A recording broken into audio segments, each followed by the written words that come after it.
Le rassemblement traditionnel des anciens combattants de Clisson, Gorges et Saint-Hilaire de Clisson a eu lieu sur le parvis de l'église de la Trinité pour commémorer l'armistice du 11 novembre. La cérémonie a commencé par une messe en la mémoire des combattants morts pour la France. Rapidement pour dire que les gens soient formés en première main.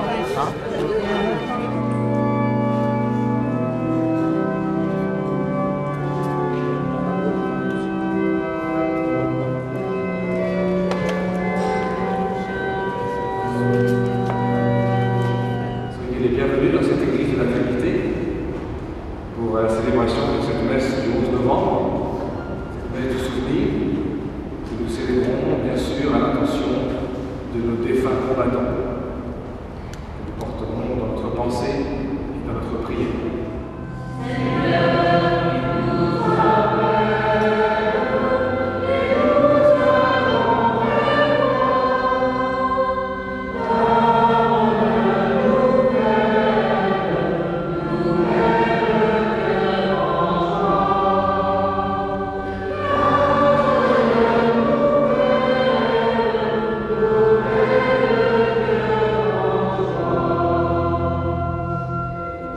Instruisez-vous, souverain de toute la terre. Soyez attentifs, vous qui commandez aux foules, qui vous vantez de la multitude de vos peuples. Car la domination vous a été donnée de la part du Seigneur, et le pouvoir de la part du Très-Haut, lui qui examinera toute votre conduite et scrutera vos intentions.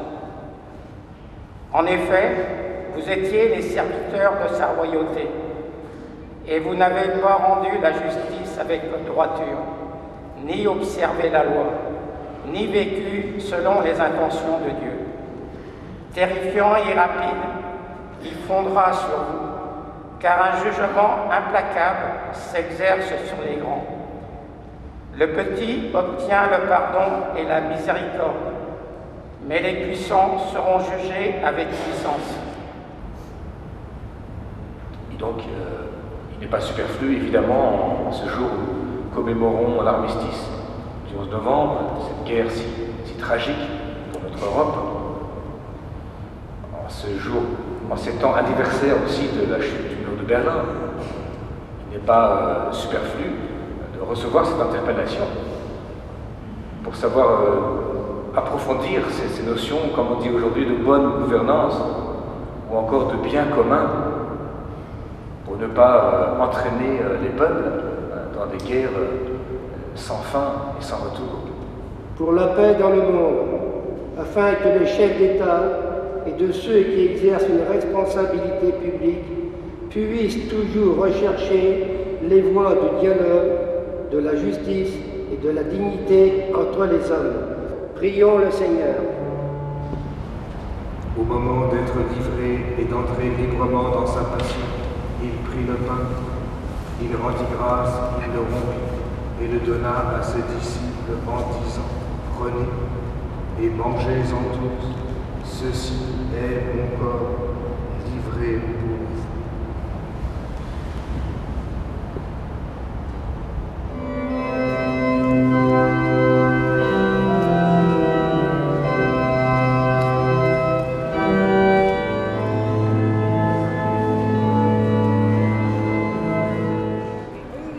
À l'issue de la messe, des gerbes de fleurs ont été déposées au pied du monument aux morts, suivi d'un discours de Jean-Pierre Coudray, maire de Clisson. A noter cette année la présence des élèves du collège Caco et de l'Immaculée Conception.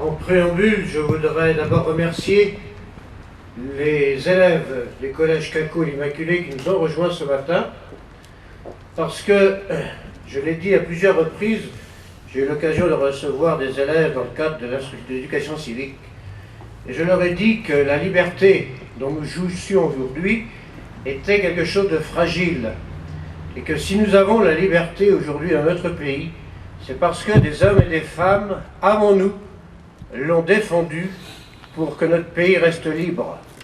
Et pour avoir le souvenir de ceci, il faut s'imprégner de ce que les gens ont vécu. Et j'apprécie énormément que des gens avant nous se soient mobilisés. Et c'est avec un profond respect que je participe à ces cérémonies, parce que je sais que beaucoup parmi vous ont donné de leur jeunesse, ont souffert alors que d'autres pouvaient s'amuser. Et ça, c'est quelque chose qu'il ne faut pas oublier. Et donc, je dis aux enfants qui sont là que c'est parce que leurs grands-parents se sont battus à un moment que sans doute aujourd'hui ils vivent dans un pays libre. Et je les remercie d'être venus ce matin. Message de M. Hubert Falco, secrétaire d'État à la Défense et aux anciens combattants. Le 11 novembre 1918, à 5h15, les généraux allemands et alliés signaient l'armistice dans la clairière de Rétonde, en forêt de Compiègne. À 11h, le cessez-le-feu était effectif et la France pouvait célébrer la victoire.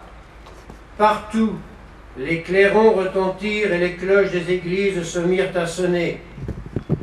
5 années de guerre totale prenaient fin.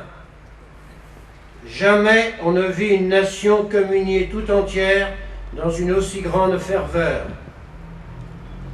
Mais cette immense joie était mêlée d'un profond sentiment de deuil et de tristesse. La France pleurait ses morts et accueillait 4 millions de blessés et d'invalides. 1 400 000 soldats étaient tombés au front. 300 000 civils avaient succombé. Nul ne fut épargné. Aucune famille, aucun village, aucune ville. Jamais le monde n'avait connu de guerre plus meurtrière. Et les vétérans de la Grande Guerre, ceux qui étaient montés en première ligne à Douaumont et à Verdun, n'eurent plus qu'un seul mot d'ordre: plus jamais ça. Mais la paix qui semblait acquise au lendemain du 11 novembre 1918 ne dura pas. 20 ans après, la Seconde Guerre mondiale éclatait. Les générations que la Grande Guerre avait cruellement éprouvées durent encore affronter des années terribles. Tout au long du XXe siècle, il n'y a pas eu de nation dans le monde qui se soit autant affrontée que la France et l'Allemagne. Mesurons ensemble le chemin parcouru après la Seconde Guerre mondiale grâce à l'œuvre des pères de la réconciliation franco-allemande, Robert Schuman, le chancelier Adenauer et le général de Gaulle. Il n'y a pas aujourd'hui dans le monde d'autres nations que la France et l'Allemagne qui soient animées par un désir aussi intense de poursuivre la construction d'un avenir commun. La réconciliation franco-allemande, la volonté commune de bâtir l'Europe unie, tout cela ne s'est pas construit sur l'oubli, ni le déni du passé, mais grâce à lui. Aujourd'hui, le président de la République et la chancelière allemande sont réunis à Paris. Ensemble, ils rendent hommage aux morts et aux combattants de la Grande Guerre. Ils célèbrent également les liens durables que la France et l'Allemagne ont scellés. Car le plus bel hommage que nous puissions rendre aujourd'hui aux morts de la Première Guerre mondiale, c'est de construire ce qu'ils espéraient mais qu'ils n'ont pas connu, l'Europe de la réconciliation, l'Europe de la paix. Hubert Falco.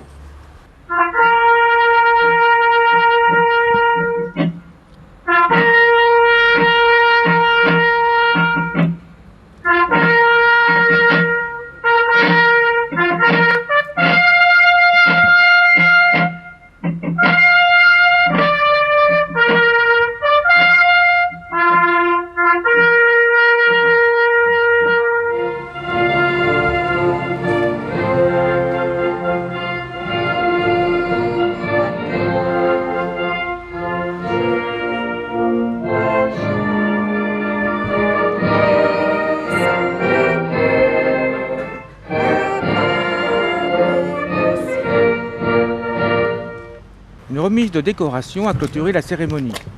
Au Saint-Hilaire de Clisson, la croix du combattant a été décernée à Jacques Chassin, Paul Bonnet, Michel Richard, Joseph Bonnet et Joseph Patron. Merci beaucoup.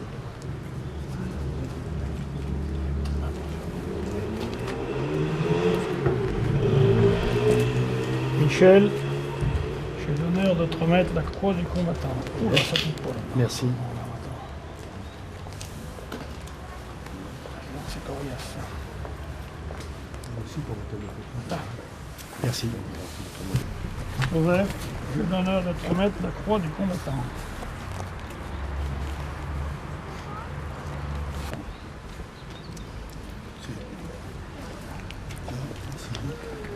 Au Clisson, la croix du combattant a été décernée à Gérard Rochefort, tandis qu'Émile Caillot, André Boumard ont reçu la médaille commémorative.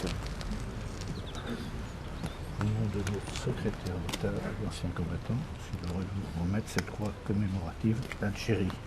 Alors là, c'est peut-être pas évident. Voilà, félicitons de notre secrétaire d'État ancien combattant, je suis fier, heureux de te remettre cette médaille commémorative d'Algérie. Tu l'as bien mérité, parce qu'avec le dévouement que tu fais pour la section de Clisson, mes félicitations.